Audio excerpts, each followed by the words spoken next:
Ever used an Excel formula and wondered, what on earth are these two dashes? Today, I'll show you the magic behind them in just a few seconds. Here's the end result. I'm counting how many employees met their sales targets using a formula that includes the double dash. And instantly, Excel gives me the exact count of employees who achieved their target. By the end of this video, you'll understand why this works and how the double dash turns true-false into real numbers Excel can sum. Let's start with this sample dataset, something you'll commonly see in sales teams, HR performance sheets, or KPI reports. If we try to check who met their target using a comparison like equals D2 greater than or equal to C2, Excel returns true or false.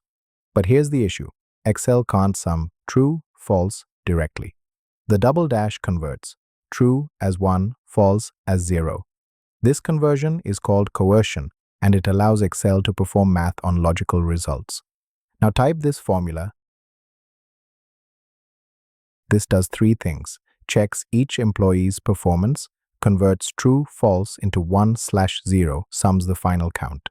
Instantly, you know how many employees met their targets. You'll find the double dash in countifs, alternative formulas, SUMPRODUCT, array formulas, filtering logic inside formulas, converting text numbers into numeric values. It's a tiny operator, but unbelievably powerful. Bonus tip: you can use n function instead of double dash. Type formula as equals sum n open parenthesis d2 colon d 15 greater than or equal to c 2 colon c 15 close parenthesis. Got it? One more tip. If you're building dashboards with dynamic KPIs, the double dash makes your formulas faster and cleaner. If you found this useful, comment double dash magic to boost this video. And don't forget to like, share, and subscribe for more Excel power tricks.